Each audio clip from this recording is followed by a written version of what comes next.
On Tuesday night, two very different Midwestern white men took the stage in New York City for the first and only vice presidential debate of this cycle and the final debate overall, now that Trump has rejected calls for another debate between himself and Kamala Harris. No more baiting in 2024. And I think at this point, we're probably better off for it. I'm good. With the election just 5 weeks away, the debate between J.D. Vance and Tim Walz served as the last opportunity for these two campaigns to lay out their differences side by side for the people out there who are still somehow undecided. Yeah. And it was very boring. And that's not to say it was a bad debate. It's just that compared to every debate featuring Trump himself, the VP debate was mostly civil and it mostly stuck to the issues. Yeah. Ugh. This is what the people wanted, right? It did remind me of pre-Trump politics, where boring. People weren't as engaged, probably not as great, but that's because it was just so boring for the most part. Yeah. And if you were hoping that J.D. Vance would try and do his best Trump impression, you were sorely disappointed. And Vance instead did what he was hired to do, which is put a sensible, relatable, soft-spoken sheen on a radical fascist agenda. Yeah, it's called sane washing. And a lot of people have been doing that dirty work for Trump. A lot of media companies have been doing that dirty work for Trump. But Vance did a pretty good job at doing it last night by putting forth policy positions that are nightmarish. Like solving the housing crisis by getting rid of immigrants. Got to deport like 20 million people. And then... in fact, that's like, if we deport the 20 million... all of your problems will go away. And then opening up federal lands like the national parks to be able to build housing on or some such like that. And the best critique I saw of that was, I'm pretty sure that recent immigrants to this country aren't really battling someone out in the Atlanta suburbs for a $1.2 million McMansion. But, you know, maybe that is happening. I would say that our housing problems are a little more nuanced. I would say that too. There's not enough land. Yes, exactly. Now, that's not to say that Vance won the debate. Post-debate polling reflects a pretty even split. And this debate also got significantly smaller viewership than the 2020 VP debate. So it was boring and it was also pretty pointless. And by the way, it's the postseason, baby. The Braves and the Padres were playing and I wouldn't hold it against you if you were watching postseason baseball instead. Honey, change the channel. So Krang T. Nelson was largely correct when he wrote, "Watching the VP debate in any election year is time you will never get back. Time you could be using to learn a cool new skill. You could learn how to make pottery. You could make weird little bowls and shit. Yeah, he was right. Or you can watch postseason baseball. It's the wild card, baby." Now, unfortunately, people like you depend on us to watch this crap and to tell you all about it. So that's what we did. Our sacrifice is your gain. The debate did manage to cover a lot of different issues, including climate change, thanks to its relevance to the country's latest horrific natural disaster. And we at least got Vance on the record doing everything he could to dodge answering whether or not he thinks climate change is a hoax, and actually being mostly successful at dodging it, aside from calling climate change weird science at one point. Yeah. There was a couple times where they really got him, where he's just like, oh, fuck. I'm not gonna sound sane and sensible if I actually do straight up agree with what Trump said. So I'm gonna duck and dive. He definitely talked around a lot of topics. He invented people out of thin air to use as examples for things that sometimes aren't even happening. It was bizarre, but that's the general consensus that I got and that I saw a lot online, was that he was a very successful smooth talker, though he was putting out lies and falsehoods. Yeah. And he's a politician. He reminded me a lot of like Paul Ryan. And Tim Walz, on the other hand, not as good of a debater. Honestly, he just wasn't as good of a... He doesn't have that experience, and he also doesn't have the sociopath gene that makes you good at Yes, but he did call him out on a couple notes that it felt good. He got him. He also had a couple flubs that were extremely unfortunate. So climate change is obviously one of the issues where the two parties are most at odds, at least in terms of rhetoric. But then there's issues like Israel, where the differences are much, much smaller, which is a shame, considering support for U.S. aid to Israel continues to be on the decline, and it's looking more and more like Israel really wants things to spill over into a much larger regional war that, of course, increases the likelihood of more direct U.S. involvement than just giving away bombs. What? You spent a year sending us a bunch of weapons and ammunition. We're going to use it. Dad!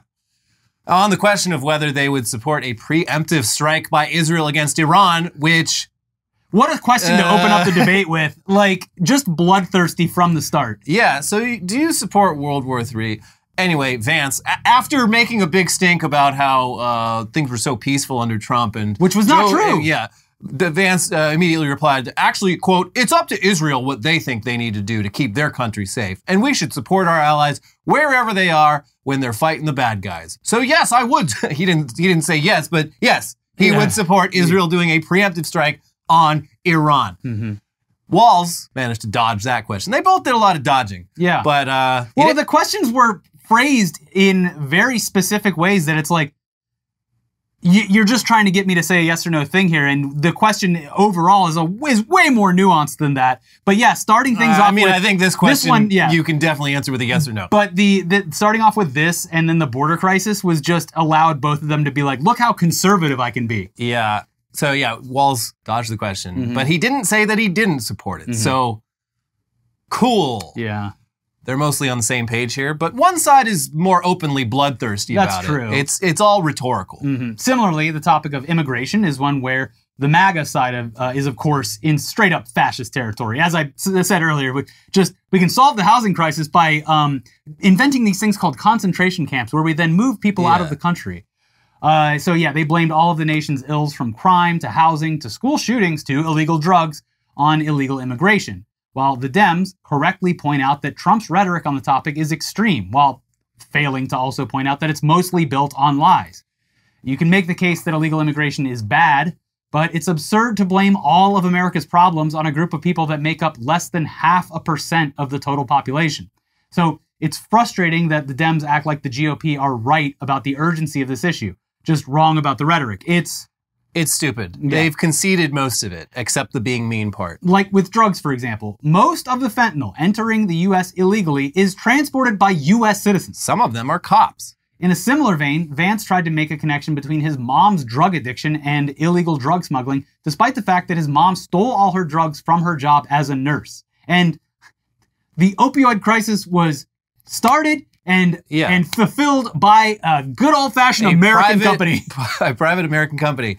But yeah, you wouldn't know either of those things from watching the debate, because the moderators weren't going to check them on it. Walls wasn't going to check them on it. It is understood by both sides that, yes, the immigrants are bringing crime, they're bringing drugs, they're bringing gangs.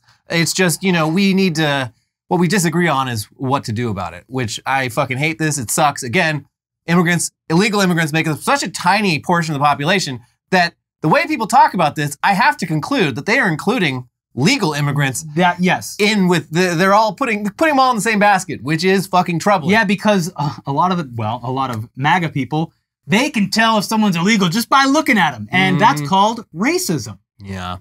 So JD Vance, he tried to pivot from, the whole Haitians eating cats and dogs hysteria that he personally spread, which has no basis in reality, to a slightly more toned down version that was basically, well, no, they're not eating the pets, but illegal immigrants are still responsible for everything wrong in Springfield, Ohio, which resulted in one of the more interesting moments of the debate. Just to clarify for our viewers, Springfield, Ohio does have a large number of Haitian migrants who have legal status, temporary protected status. Well, Margaret, but thank you, Senator. We have so much to get to. Margaret, I think it's important because we're going to turn out of the economy. Thank you, Margaret. The rules were that you guys weren't going to fact check, and since you're fact checking me, I think it's important to say what's actually going on.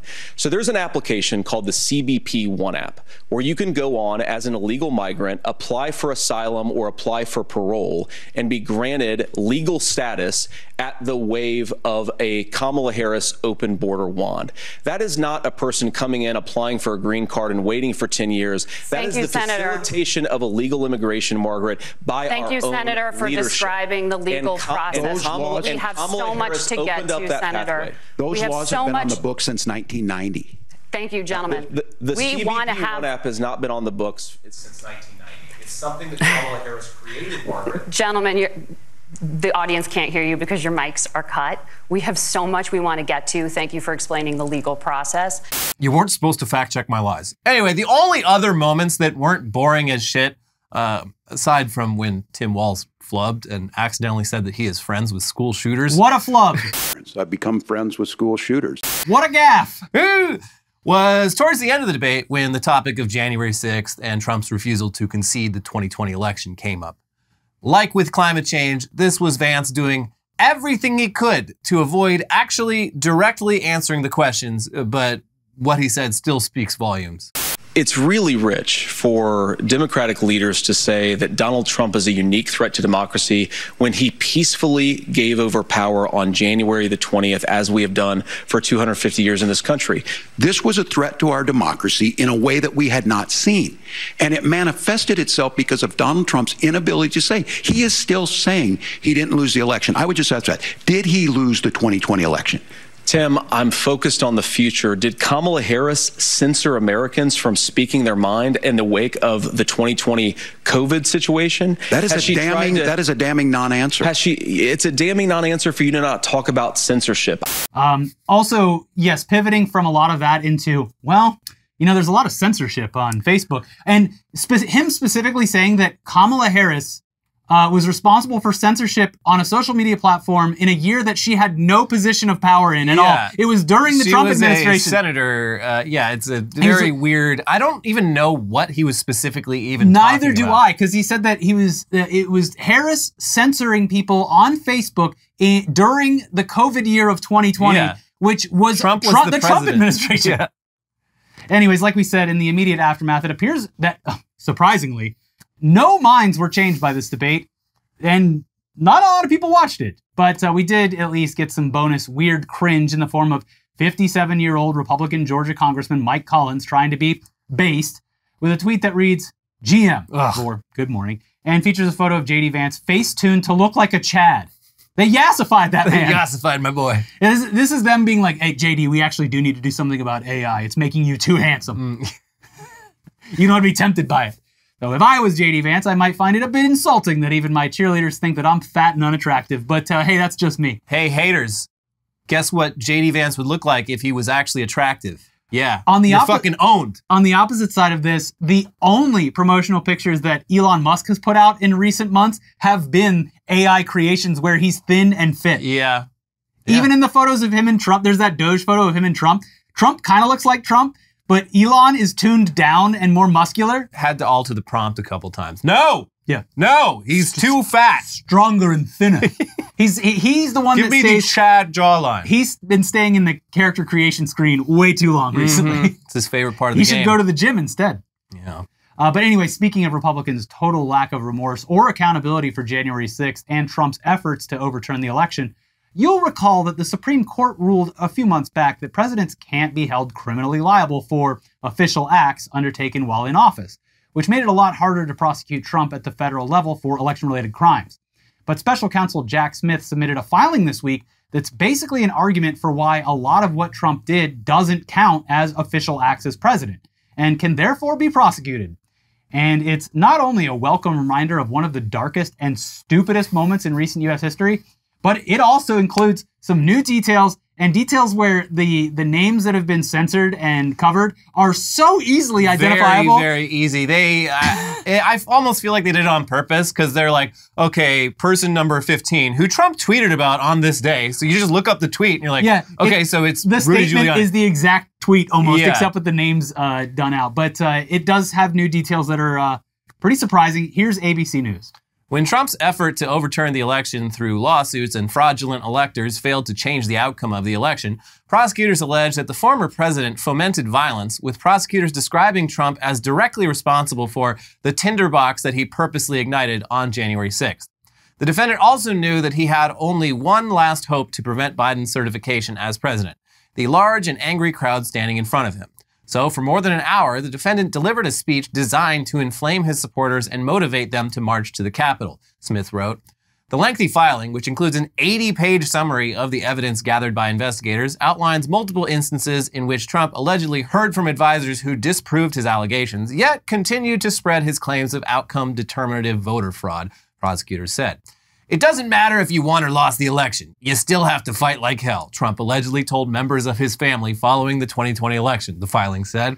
According to prosecutors, Trump laid the groundwork for his crimes well before 2020's election day, including by sowing doubt among his supporters and planning to declare victory immediately, despite multiple advisors telling him that the results were unlikely to be finalized on election day.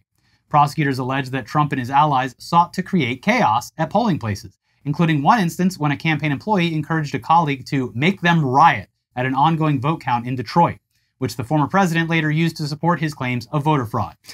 The through line of these efforts was deceit. The defendants and co-conspirators knowingly false claims of election fraud, the filing said. In addition to outlining the instances when Trump was directly corrected about his allegations of voter fraud, the filing said Trump privately called allegations of voter fraud made by his lawyer Sidney Powell as crazy, despite employing similar arguments to cast doubt on the legitimacy of the election, prosecutors allege. Buddy, I know we've been saying it, but it bears repeating. All of this is going to happen again, and that's why it's at least it's going to be worse because a lot of Republican governors have taken steps to and a lot help of people things have along. Been put into place that will make this harder. Yeah. We've said it before, we'll say it again. No matter the results of the election, even if Kamala won in a landslide, Trump will declare victory on election night or the next morning. It's going to be a shit show. Absolute. I want to go home and see my family for Thanksgiving, and I don't know if I can. The month of November is going to be chaotic. So yeah, it's a long filing, very long, and there's a lot more to it. But it's just a mountain of evidence that Trump was unwilling to accept any election result aside from his own victory, and doesn't give a shit about democracy, which is the kind of thing that should be absolutely disqualifying. But next month's election is still looking like a coin toss at this point. So yeah. Despite Harris and Walz being really underwhelming and disappointing in a lot of ways. The idea of Trump winning should terrify you if you actually care about elections mattering, because this could be the last legitimate one we have for a while if things go his way. Yeah. Yeah. But we do have other news to get to today in the second half of today's episode, and unfortunately, it's more bad news. All bad news. Oops. But before we get to that, it's time to let you know that this episode is sponsored by HelloFresh, which is good news. That is good news. With HelloFresh, you get farm-fresh, pre-portioned ingredients and seasonal recipes delivered right to your doorstep. Skip trips to the grocery store and count on HelloFresh to make home cooking easy, fun, and affordable. That's why it's America's #1 meal kit. Make this fall the tastiest season yet with farm-fresh produce and easy, autumn-inspired recipes delivered right to your door with HelloFresh. HelloFresh delivers all the pre-portioned ingredients that you'll need to make easy, homemade meals. All the proteins, veggies, sauces, spices, and more arrive in your box along with simple instructions that walk you through each step in the cooking process. Whip up tasty restaurant-style meals in your own kitchen without the high price tag of takeout and in less time than it takes to get delivery. HelloFresh has tons of options for whatever you're craving. Choose from a changing menu of over 50 recipes each week, plus take your pick from over 100 market add-on items like desserts, breakfast, and snacks. Choose meals that match you and your family's lifestyle. With preferences like fit and wholesome, quick and easy, or vegetarian, you'll always find something to love from HelloFresh. We're busy boys, as you know, so we especially love HelloFresh's quick and easy recipes like this week's Hall of Fame one-pan banh mi-style beef tacos, clocking in at just 20 minutes of cooking and prep. And all in one pan. It's so easy to clean, folks. Get 10 free meals at HelloFresh.com/freeITD. Applied across 7 boxes, new subscribers only, varies by plan. That's 10 free HelloFresh meals just by going to HelloFresh.com/freeITD. HelloFresh, America's #1 meal kit. This episode is also sponsored by Manscaped, the global leader in men's lifestyle and grooming. Every man knows the unbeatable feeling of a fresh barbershop shave. Now, what if I told you that you no longer have to wait weeks or even months between appointments to experience it?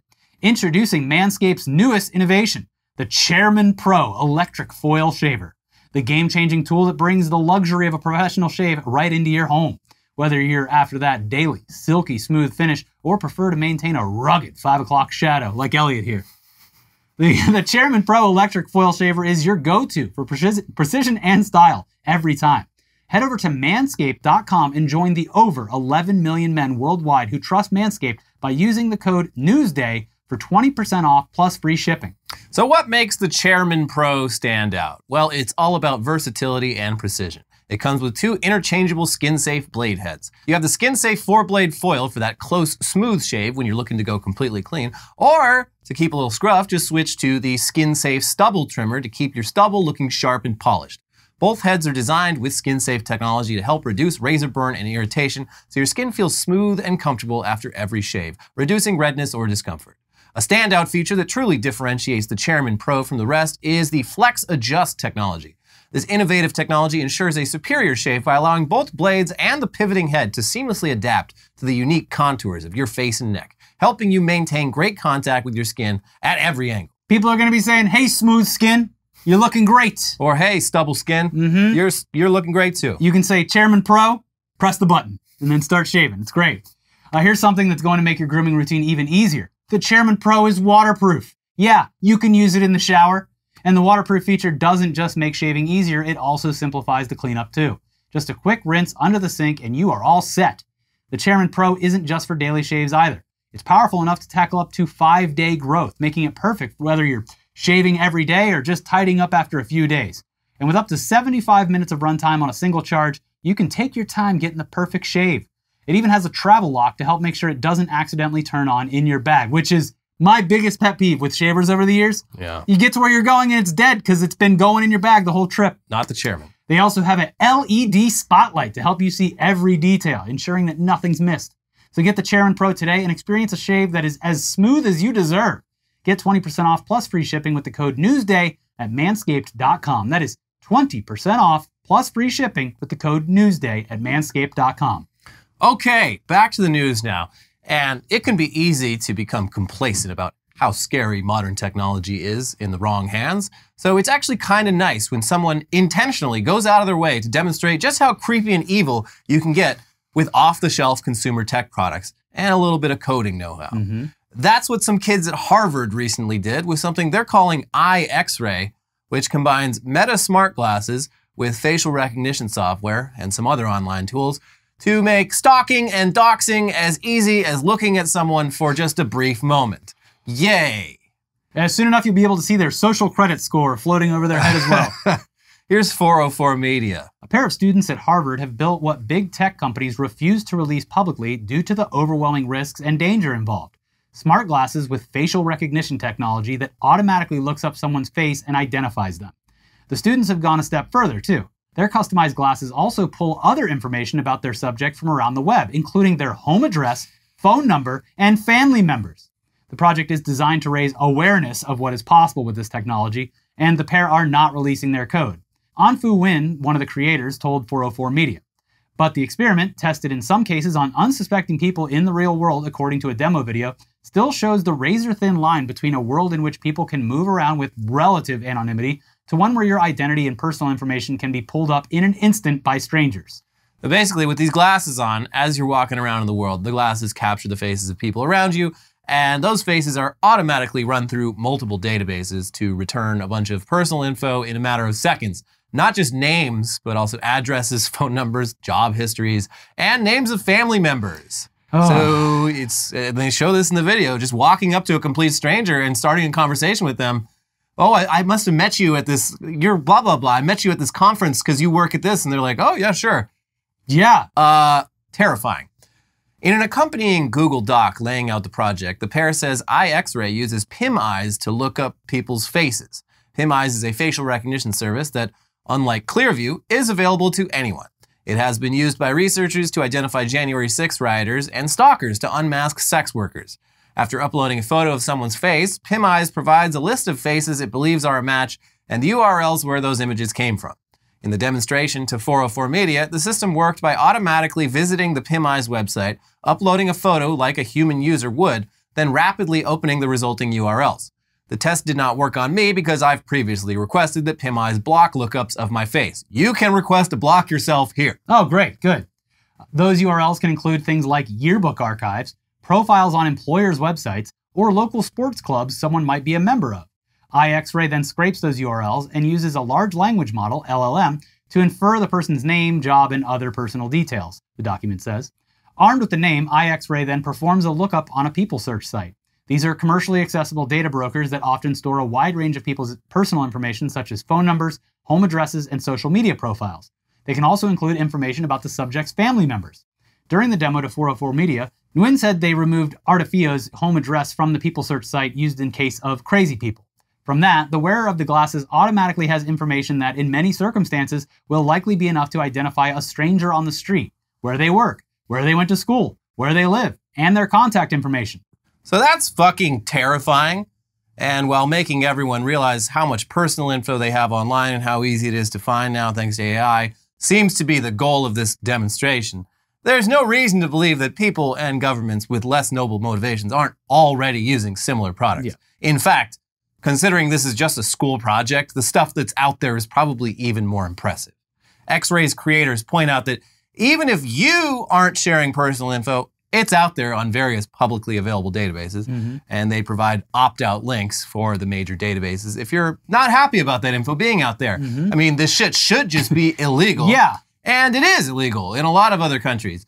But here in the land of the free, it's a matter of personal responsibility if you don't want to be doxxed, I guess. The next step in this is those, I don't even think we covered it because they're just a prototype, but the dorky ass meta glasses that Mark Zuckerberg demoed, where they're those big thick ones, those are supposed to be like augmented reality. Yeah. And so with this, you're going to actually just see their names and stuff floating above their heads. Yeah, this one's more subtle because it uses the Ray-Bans. Yeah. And it just beams the information to your phone.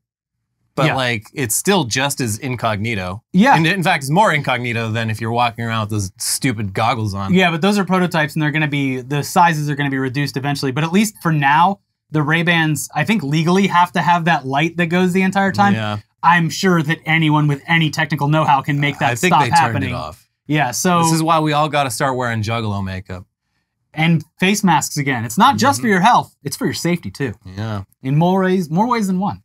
But speaking of AI and how it's ruining everything, New York Magazine recently ran a story on what's become known as AI slop, the term used to describe the fact that the internet is increasingly made up of AI-generated garbage that you have to actively sift through and discard when looking for anything online. Anything. It begins with some news that we reported on a year and a half ago that was a real canary in the coal mine moment when sci-fi magazine Clarkesworld disabled user submissions due to being overwhelmed by AI-generated short stories.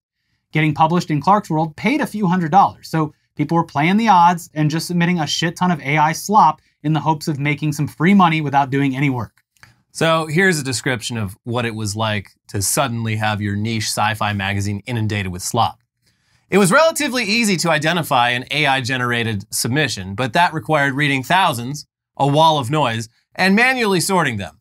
Clark compared the problem to turning off the spam filter and trying to read your email. Okay, now multiply that by 10 because that's the ratio that we were getting.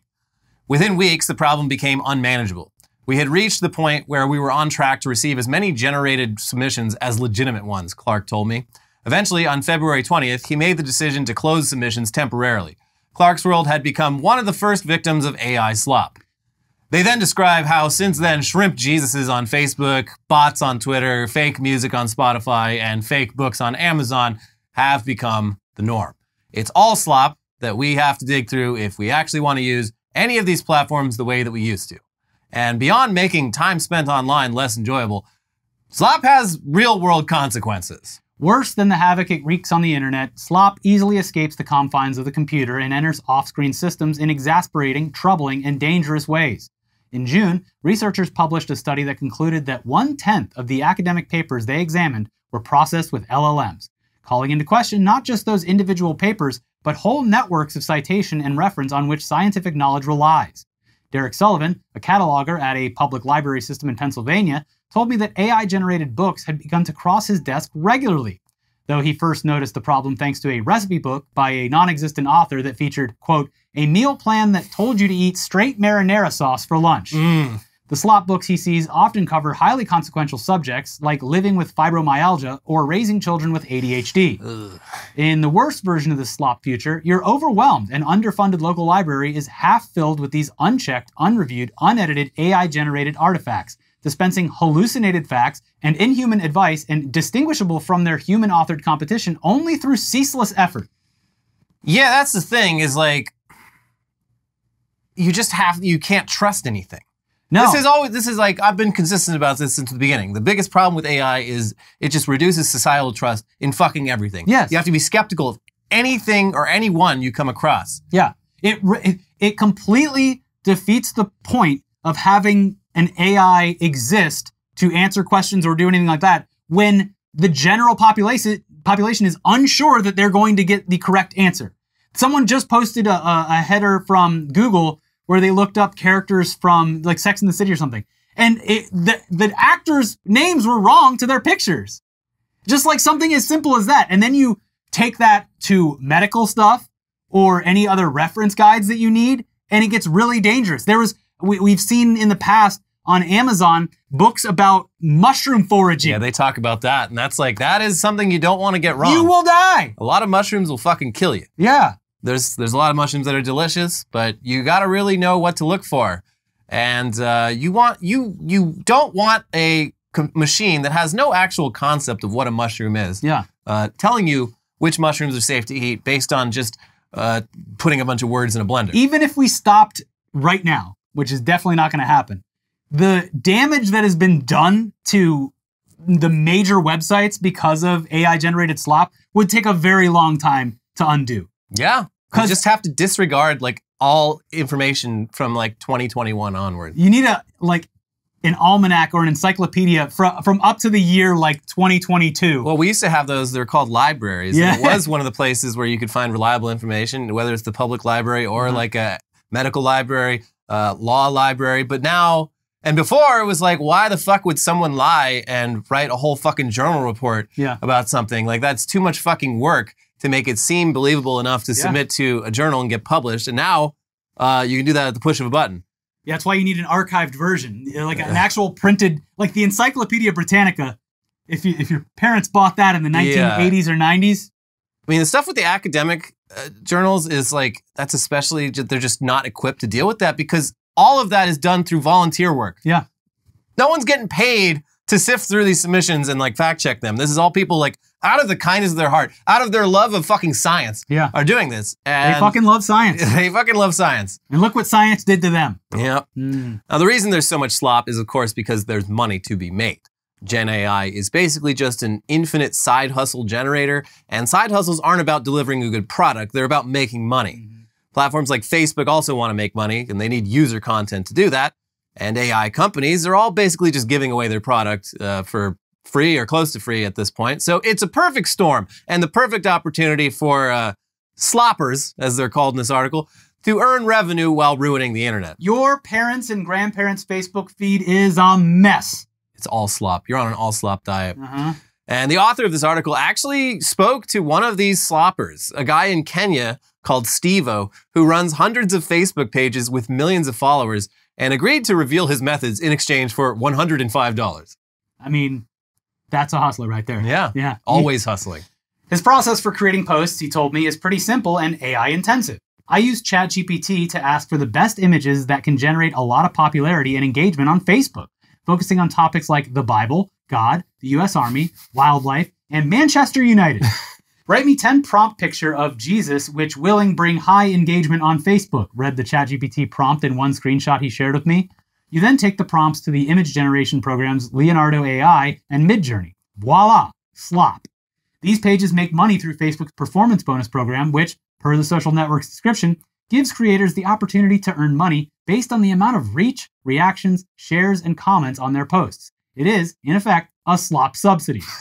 The AI images produced on Steve-O's pages, Rococo pictures of Jesus, muscular police officers standing on the beach holding large Bibles, grotesquely armored gargantuan helicopters, are neither scams nor enticements, nor even, as far as Facebook is concerned, junk. They are precisely what the company wants. Highly engaging content.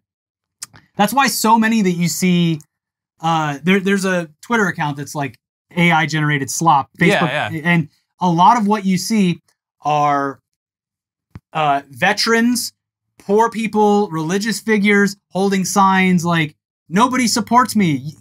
I won't even get one like. It's just for the engagement. It's you got to point out that they're just giving the people what they want. Yeah. This is all basically the same shit that everyone used to fill the internet up with manually and artisanally, but now it's a perpetual slot machine. One of the big problems recently, and I don't know what damage this could cause, but it's just an example of how this stuff is spreading, is there's a bunch of Hurricane Helene AI images of like dogs on roofs and stuff. Yeah. And they're all AI created. They're not real. So yeah, the sheer amount of slop that this one guy is producing means that it is actually almost a full-time job for him. And while the payoff of around $500 a month doesn't really seem worth it to you or I, that's really good money in Kenya. This guy's living large. And it seems that most AI slop is being made by people in similar situations who live in parts of the world where the moderate gains from posting slop full-time are actually quite lucrative. And the fact that most of this slop is directed at Americans who could never fathom living in a developing country, it almost makes you respect the hustle, especially the fact that they are giving these people exactly what they want. If it weren't for the environmental implications. Yeah. Yeah. But also, I mean, again, the United States has fucked up the environment way more than Kenya has. You have to respect the hustle, but it sucks that this exists and someone can just automatically feed stuff, because it is kind of eating its own tail, because he's asking for suggestions and then feeding it through other AI platforms. And the whole time, again, I'm just picturing someone starting up like a 3-horsepower motor that's just bellowing smoke. Yes. Yeah. But again, if Americans didn't like sitting on their ass, scrolling Facebook for hours on end, clicking the like button every time they see a fucking baby or Jesus or a cop or a Bible. Jesus is real because these shrimp in the ocean, they came together to make his image. Yeah. I bet you won't click like. I bet 100 people won't click like. Nobody wished me happy birthday and my legs got blown off. Sad. Anyway, it almost makes you respect it. If it was just weird pictures of praying babies on Facebook, that would be one thing. But the amount of AI slop being uncovered in the world of academic research papers, for instance, is alarming and could have serious consequences on just science, with one estimate putting the figure at 60,000 papers published in 2023 alone that were at least partially AI generated. Anyways, there's a lot more to this article. It's a long read, but well worth it. It's a great summary of all the ways that slop has infiltrated the internet and why it's gotten that way. As always, links to articles we cover are down in the video description. One real life example that is totally non-consequential at all, but just very frustrating, is I went to a friend's bachelor party in Colorado. And you know how like when you go into a touristy area of town, you see all these gift shops everywhere? Yeah. I fucking shit you not. 80% of the shit in gift shops on mugs, on thermoses and t-shirts and everything was all AI generated. Well, Ricky, the type of person to go into a gift shop in any place they visit and buy some ugly ass shit is the same type of person who is on Facebook 12 hours a day, just mindlessly scrolling, mindlessly clicking like, mindlessly submitting prayers. I know, but there used to be at least a little cottage industry of people that were making, stuff to sell in gift shops, art for gift shops, or at least something that actually was made, in this example, in Colorado, or has a reference to something that actually is in Colorado instead of an AI-generated image of what the mountains might look like. Yeah, that's fucked up. Yeah, it was so, I was shocked. I thought Commemorate your visit to one of the most beautiful places on Earth by with, the interpretation with something of that a computer. has nothing to do with it. Yeah. Anyways, that's the end of the episode. Please like the video. All engagement helps with our channel. It helps it grow. Leave a comment. Talk about whatever we spoke to you about today. Make sure you're subscribed. There's also a join and thank button if you're feeling frisky. If you haven't already, we got 2 other episodes for you to watch. We got the Bridgerton Ball and Trump's big old purge. Not a fun purge. Not a fun purge, but also there's some information on how you can help people that were affected by the hurricane in that video. So check both of those out, and we'll see you soon. Bye-bye. Bye.